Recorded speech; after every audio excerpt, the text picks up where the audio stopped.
In this section, I'd like to talk about the evolving arms race of payment security, how fraud evolves to take advantages of new technologies and the loopholes which those new technologies provide. As an example, I'm going to use credit cards. So we all know about credit cards, and in 1951 the first paper credit cards appear. So the card was actually printed on cardboard, and it was just printed on the front, cardholder details with the cardholder signatures. This was reasonably easy to forge. Cardboard, it's easy to get hold of, and you essentially could just print yourself up a decent looking forgery of a paper credit card. These were reasonably easy to spot though, because there were so few credit cards in circulation that a forgery was easy to spot.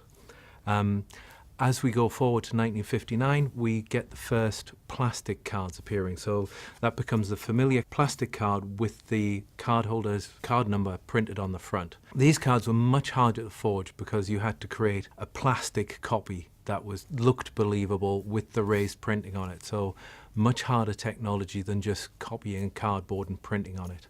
In 1969, we get the first electronic security measure, which is the magnetic stripe printed on the back. Modern cards still has it. These were quite hard to forge because the magnetic stripe was actually really difficult to bond to the back of the card, and it actually was quite difficult to produce these copies. The magnetic stripe was added to the card to allow the card to be used in ATMs.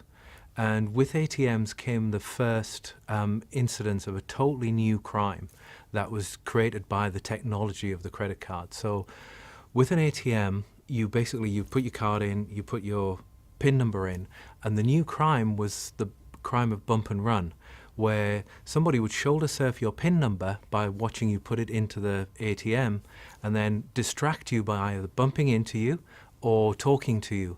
At that point, their accomplice would grab your card from the ATM machine, run off and use the PIN number that they just shoulder surfed from you to go and make an immediate cash withdrawal just round the corner.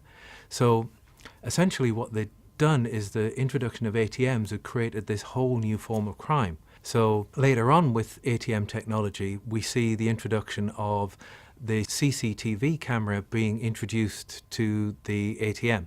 So that would capture the faces of the people doing this bump and run attack.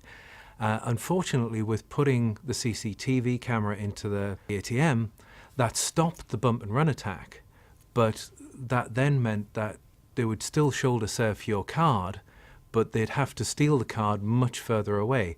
And by the time they were stealing the card, you'd put your card back into your wallet and put it into your pocket, at which point you've gone from a low violence crime, which was the bump and run, where they'd steal the card from the front of the ATM, to them having to mug you, which is a much higher violence crime. So the incidence of crime went down, but the violent crime went up in reaction to having the CCTV cameras put into the ATMs. In the 1990s, we see magnetic stripe cloning becoming popular. This is because magnetic stripe readers became freely available and cheap to buy. And what would happen is it would build a magnetic stripe reader into a false front that would be stuck to the front of an ATM. And also the cards, the plastic cards with a blank magnetic stripe, became freely available. So it was much easier to get your hands on blank card stock to create cloned copies of these magnetic stripes. So the incidence of magnetic stripe cloning rises very steeply in the 1990s, and we can see that this is the blue line on the graph. And from the early 90s to the early 2000s, we see that type of crime becoming more and more popular. And to combat that, in 2004, the banks introduced chip and pin cards. And chip and pin cards are much, much harder to clone than the magnetic stripe. So this brings down the incidence of card cloning in the UK dramatically. So we can see the blue line dropping away, and this is all due to the new cards being much harder to clone than the magnetic stripe cards.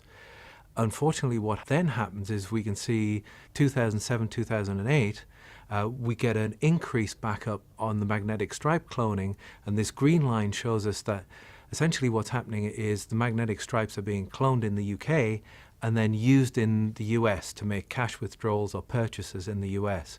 So this was a loophole that the fraudsters discovered, that they could now still use these magnetic stripe clones that they had been using in the UK. They could use them overseas. Between 2004 and 2015, fraud actually hasn't gone away. Fraud has moved. So we've got rid of magnetic stripe cloning. We've got rid of chip and pin cards being cloned and used in the UK. So actually, where did that fraud moved? And now we'll show you the red line. And the red line is actually fraud committed online and fraud committed over the telephone. So this is where the card isn't actually physically present. And they call it card not present fraud.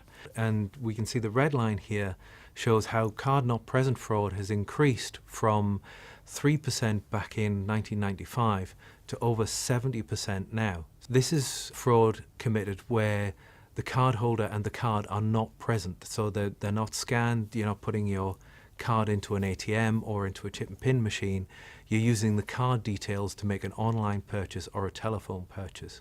And this is where fraud has moved to, because the other avenues have been blocked by technology. So this is now the easiest way for the fraudsters to commit fraud. In this section, we've seen that payment security is an arms race. Every time a new technology has come out, the fraud has adapted to take advantage of that technology. Every time a new type of fraud has popped up, then the technology has been adapted and changed to eradicate that type of fraud. So essentially, the fraud adapts to meet the technology, and the technology adapts to meet the fraud. It has become an arms race.